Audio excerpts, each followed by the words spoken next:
Hi everyone! In today's video I'm going to be showing you my favorite watercolor sets. I have just purchased and received this one, which is by Prima Marketing. This is the vintage pastels, I'm not very sure how to pronounce that. As you can see, I've just been unwrapping each of the individual little pens, color pens. So I thought I'd start by, before I show you the actual colors in action, just show you how I make swatches for my watercolors. So the obvious thing to do, which I guess most people would do, and I do as well, is in this case, this set. So if I just close this, if you're new to watercolors, this is a very common setup. So it's tin, it's all metal. This is a little tray that pops out. So if you don't have a lot of desk space where you're working, you can just get the tray out and just work with the tray. But obviously you've got these other surfaces where you can mix the colors and just have some of the watercolor in here. I'm just going to pop this back in for a second so I can close it, just to show you what it looks like from the outside. So this one, as I said, is the vintage pastels from Prima Marketing. And I've got another very similar, if not identical, tin here. It's a different color, but it's exactly the same size, the same everything. So pop out the little tray. So these are bright. I'm going to show you the colors for all of these.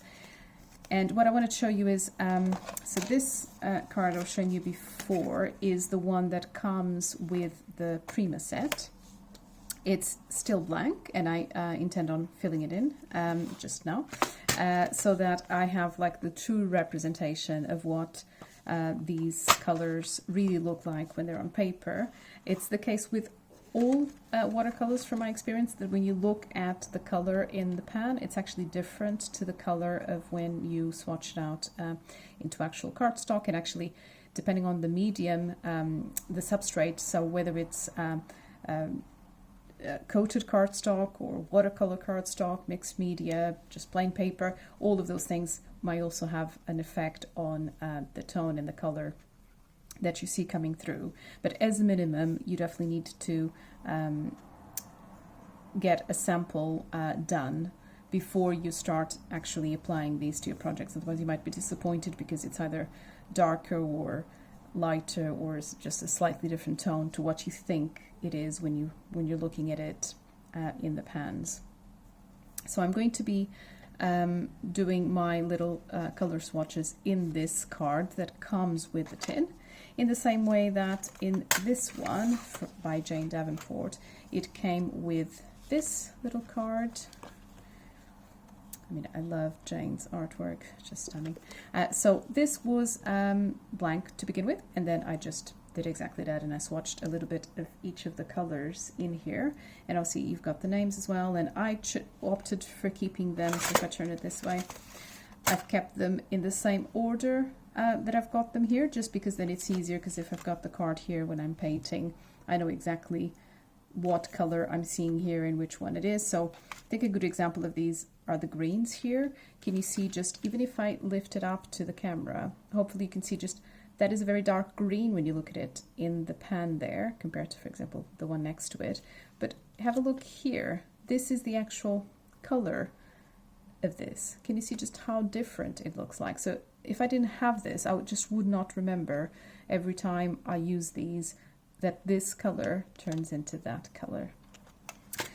So this was just to show you that, yes, this is obviously this is the obvious way to get your swatches done, and it's really handy because these cards are sized specifically to sit inside each of the tins, so it's always there, and I'm not going to lose it so easily. So I will do the same with this, but my top tip is actually, this works great when you're just using this one set, okay? And then you want to know the colors that you're working with in here. But when you've got more than one, and actually you're trying to see how the colors might complement each other, and you might be after different tones within the same color for the project you're working on. So if I want to know of all the watercolor sets that I've got, what is my color palette that I can pick from, then what you would want to do is not just have these individual cards here, but to make your own combined color swatch. So the way I do this, because I find it the easiest, because if I change my mind, currently this is grouped by, still grouped by brand, but I can obviously very easy, for example, compare these two purples. So this purple is the Mystic by Jane Davenport. This is from the Kuretake set that I'll show you in a minute. And I can compare what is the difference in tonality and richness of pigment and, you know, all of those things between these two colors. And actually these two are quite similar. So maybe if I pick another example, if I pick a blue. So these are the blues I've got with the Jane Davenport set. And then this is the one I've got for the Kuretake. I've got quite a few of them, but just that first one there. So if I was after a dark blue, I know I have these two choices and they are different. So the reason I do this is all just cut from A4 watercolor cardstock. I, in this case, chose to cut the strips at different sizes because it's easier to then distinguish that these longer ones are from the Kuretake and the shorter ones are from the smaller tins, in this case the Jane Davenport. So I've already cut some of those strips here, the same size as the Jane Davenport, which I'm now going to use to swatch the Prima Vintage Pastels watercolors. The reason that I think this system is really good as well as coloring in your swatches is, if I'm going, let's say I'm sick of being at home under this current quarantine, if you're watching me from the future, hopefully this will be a long distant memory, but if I'm like I say, you know, not in my normal craft space, or I don't have a lot of room at my desk, no matter how hard I try, I always, you know, after 5 minutes my whole desk space is filled up and I'm working on this tiny bit of space. Does that happen to you as well? Yeah, so if you don't have a lot of space, or if you know that actually you only want to work with these pastel colors and you know they're all going to complement each other and you're fine, it's fine. All you're going to need is really the swatch you've got included here. But if you're just looking in the example I gave for all of the tones of blue that you've got across your entire collection, then if you do something like this, you can very easily compare, regardless of the brand, what color options do you have. And the reason I think this system is particularly good, so I've tried a number of things in the past, including having little books where I was keeping swatches by brand and stuff like that.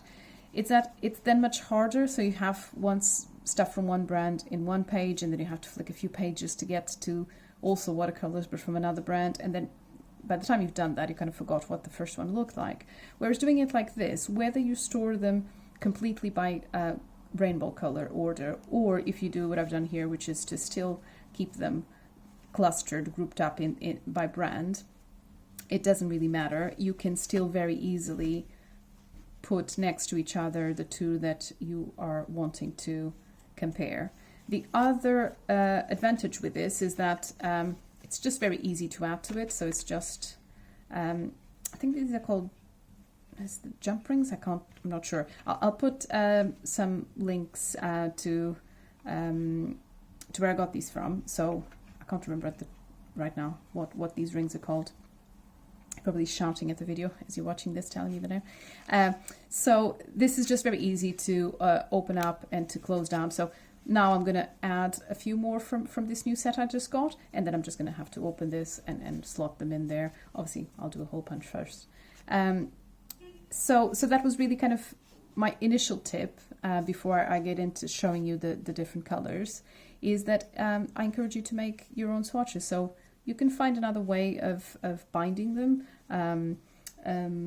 Something else that works really well for this sort of stuff is the kind of me and my big ideas planners, if you're into that. So I've got a planner here. Let me just show you. So what I'm talking about are these discs. You can get them in several sizes. I don't have it right here, but there's some, got another planner here actually, which is a smaller size ring than those. Just flick to page that, yeah. So can you see? So these are much smaller, the gold ones, than these black ones. And I can't remember, but I have a feeling you can get them even smaller than this.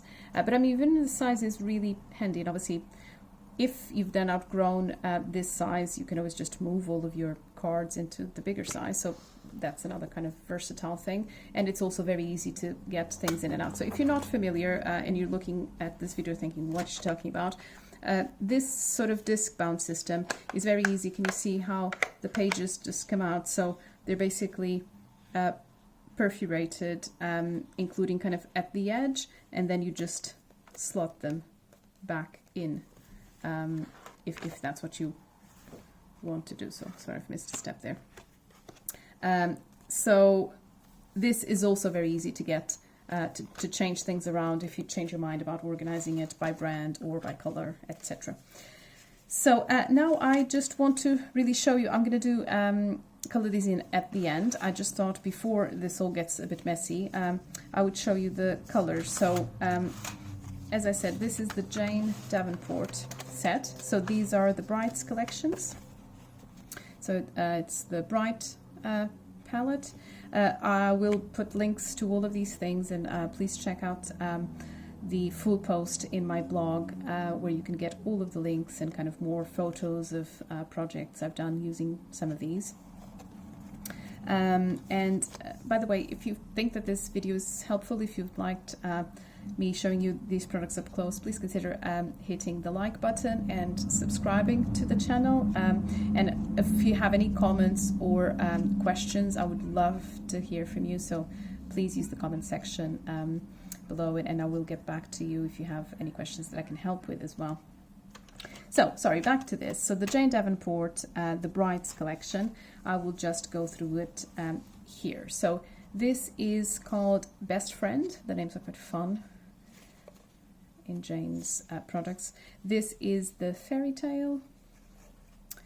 This is a really gorgeous ladybug. So another thing to note is you don't need to do this, but I really like to understand the gradient that I can get out of one color of these. So what I start by doing is at the edge here, I'm gonna, it's more intense. It's got a lot more watercolor pigment, and then I just kind of wash it out towards the other edge of the strip. So in one end of it, you're going to have a much lighter tone than in this one that will be a lot more intense and kind of dark. So this is the Ladybug. So it's kind of a pinkish tone there, but it starts off as being kind of a very nice tone of red. This one is called Frida, I believe, as an homage to Frida Kahlo, that I think Jane is a fan of. Then this is the Mystic, and then you get the Royal. And can you see it? They might look similar, but can you see they are quite different tones? Hopefully you can see that. And then we've got the ink. This is a gorgeous kind of denim type of indigo color, really nice. And you could get quite a big variation in the intensity of the color here on this one. And then there's this one, Butterfly. And the final one, well, I'm never sure if this color is kind of more green or more blue. This is the 70s eyeshadow, and that's exactly what it looks like. And then we get into this mermaid. So this was the example I was giving you about how it looks so dark here in the pan, but actually this is the color that you get. And again, another example of how things look a little bit different. So if you compare these two, if I bring it up closer, can you see there is some difference between the color intensity you can get towards this edge here, and then when I swatched this, there was also more water being used in that. And also this is kind of like a coated type of cardstock, this one, whereas this is watercolor card. Then there is the, oh, what does this one say? Jiminy. Yeah, I did spell it right. I wasn't sure. I have no idea what that means. But it's a really gorgeous kind of lime green, very vibrant. And then finally the Buzzy, a very nice kind of strong deep yellow, and then you can get it as a quite muted yellow as well if you water it down a bit more. So this is the Jane Davenport set. And now the bigger strips that I've got here, the longer strips, are from the Kuretake set, and I've got that here as well to show you. For the Kuretake you can get different sets that have more or less pans. So the one I've got here, oh, actually it doesn't say in here. Oh no, it does, yes. So 24, hopefully you can see that. This is the 24 color set, and you can get one that I think is 48 if I'm not mistaken. As you can see, these are much bigger pans. I'm actually going to try to find this out and then I'll post it in the blog, because even though they are obviously a lot bigger than these ones in terms of kind of the width and length of it, I think that they're also shallower, so I'm not sure in terms of quantity. I think these still give you a lot more to work with than those small ones. I think these are pans and these are half pans. I'm going to double check that to get that confirmed to you. But I mean, in my opinion, I mean, as much as I love these smaller sets, and obviously they're very versatile, I like the fact they're in a small tin and you can take them away with you.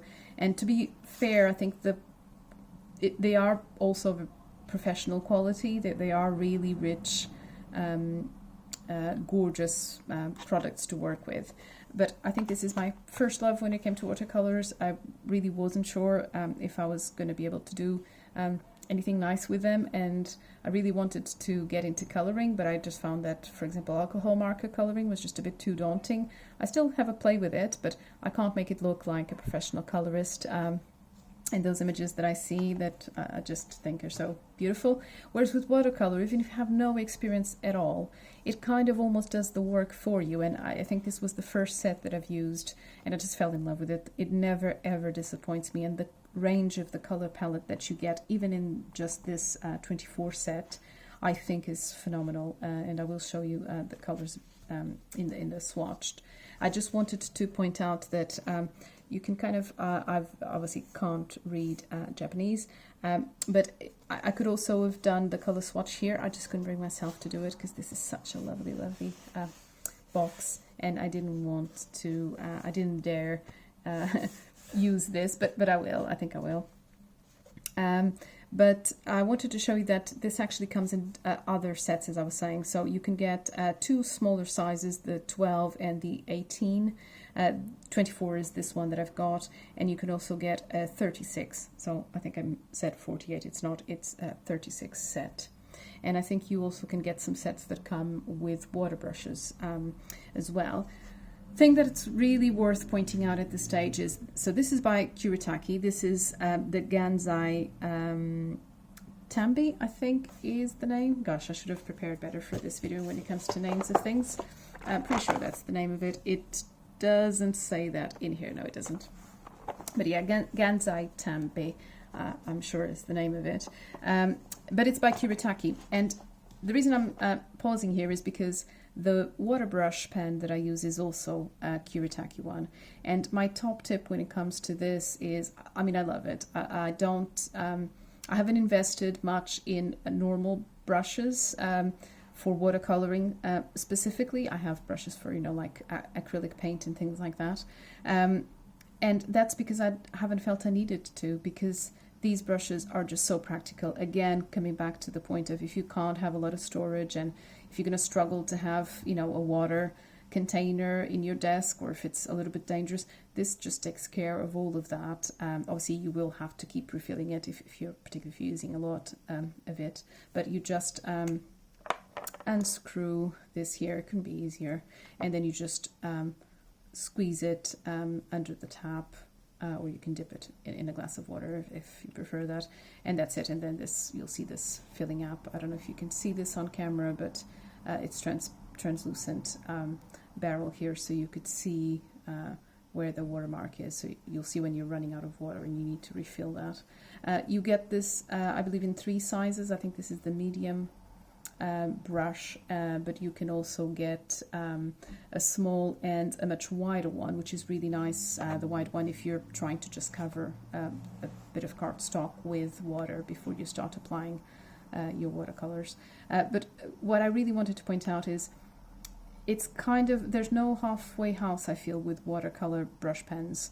You either get this, which it's not particularly cheap considering it's just one, but it's so easy. I mean, all you need is literally to have a paper towel.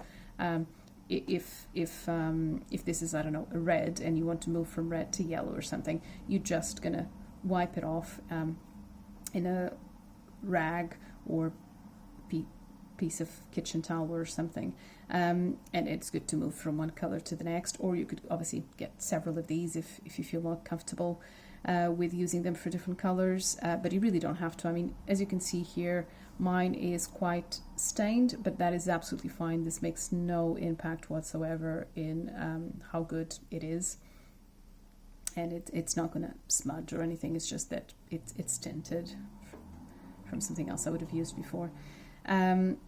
But don't get, I mean, I can't tell you that this is the only good watercolor brush, but I can say that I've tried quite a few, and this is the only one that I found worked as well as an actual brush. But as I say, I think these are more practical. I don't always fancy having a water container in my desk because I'm a bit clumsy.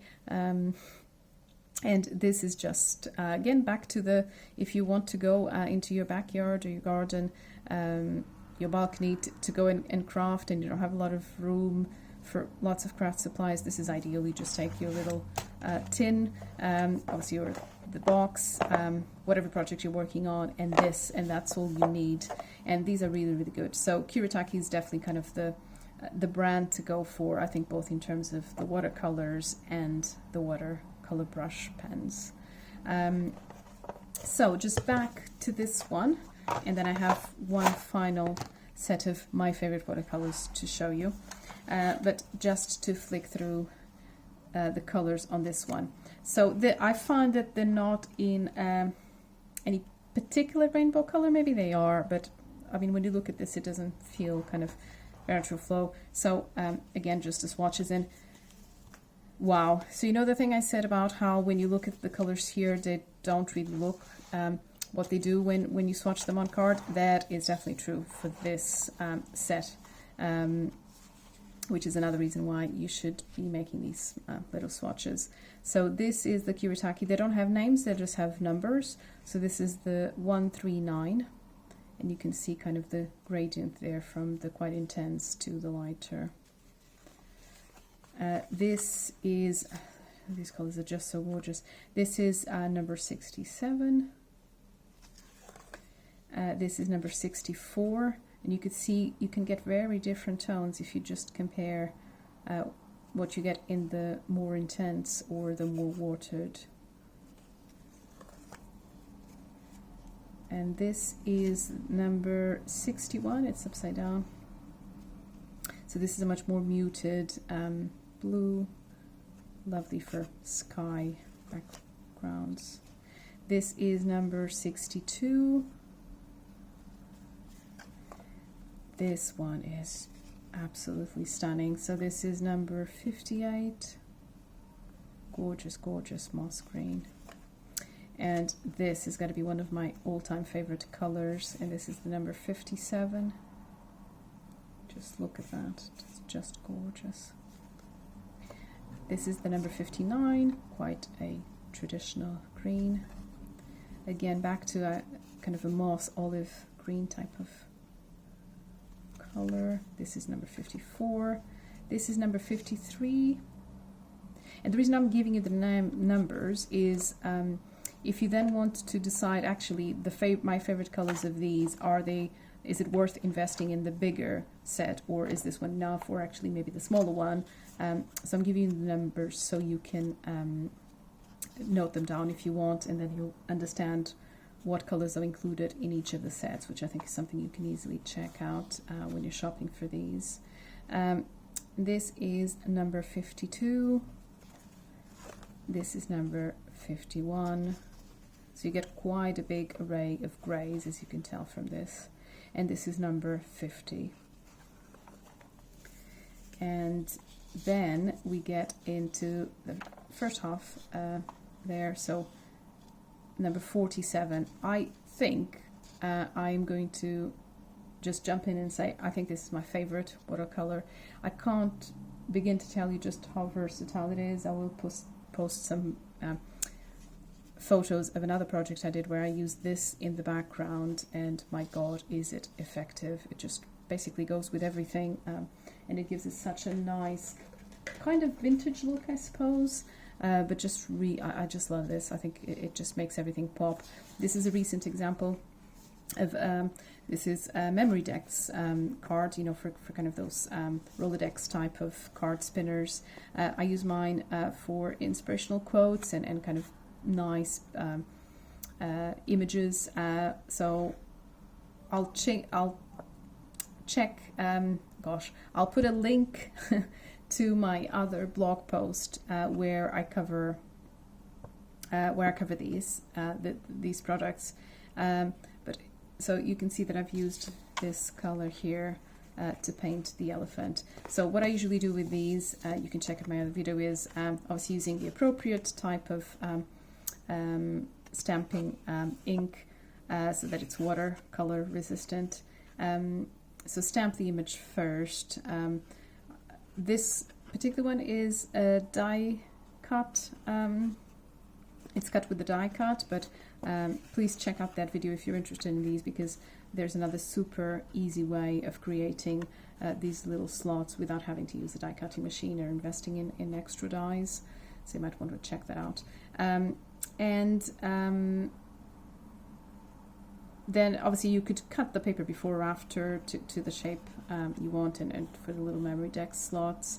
Then I stamp the image. In this case I used black ink, and then I just watercolor, and it's just so easy. I mean, you can see, you know, you can get kind of very nice shading effects there. And I'm, like I said, by no means a colorist expert whatsoever, and you can still get really nice effects. Watercolors just do the work for you, particularly if they're really high quality ones like these examples that I'm showing you today.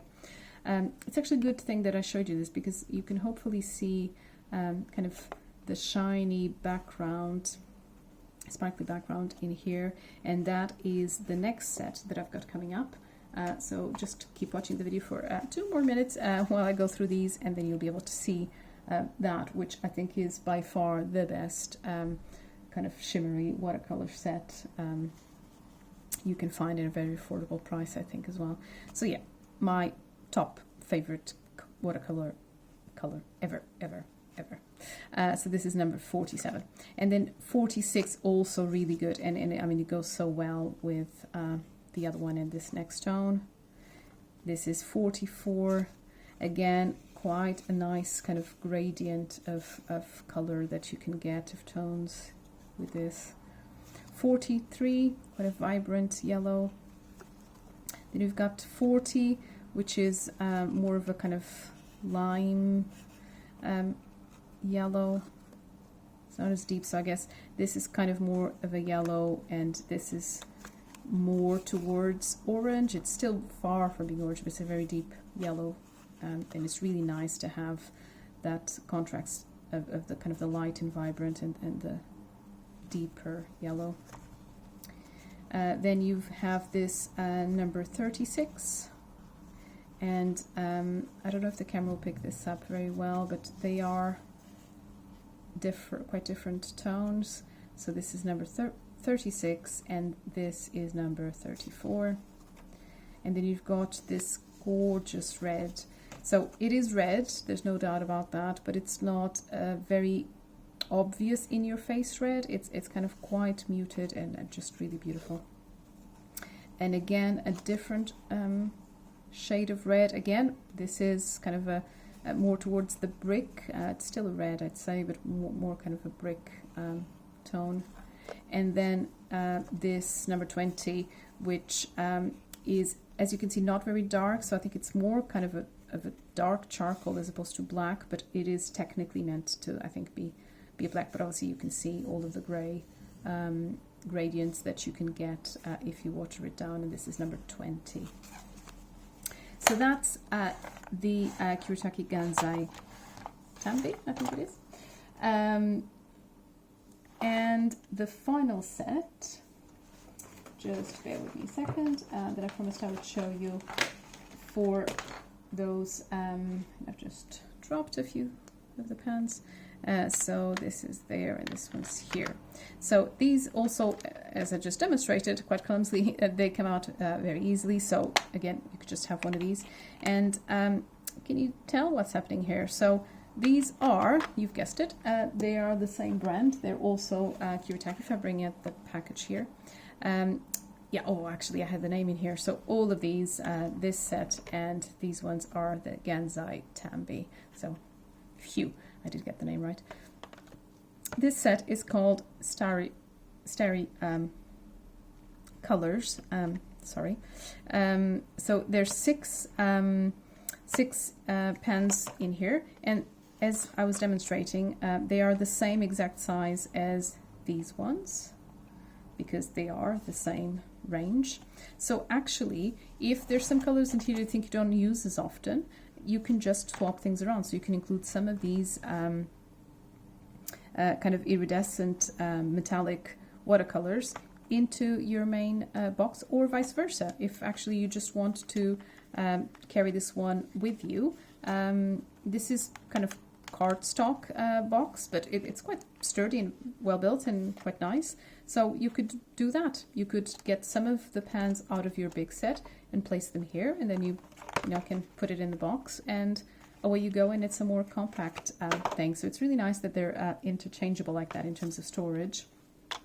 And yeah, they are the same thing, the same size pan there. And the colors for these, I haven't swatched them yet, so I think I will do that. I am going to speed up this part of the video where I'll do the color swatches for both the Gansai Tambi, Starry Colors, and the new vintage pastels by Prima, and then I'll post some videos, some photos, close-up photos of some of the colors and the final set of swatches that I get to. I hope you found this video useful and hope it inspires you and gives you a good idea if you're shopping around for things about what options you might want to go for. And I'll pop all of the links on my blog and some more details of the things that I couldn't quite remember during the video. So please check that out, and thank you so much for watching, and please consider liking the video and subscribing to the channel. Till next time, take care. Bye.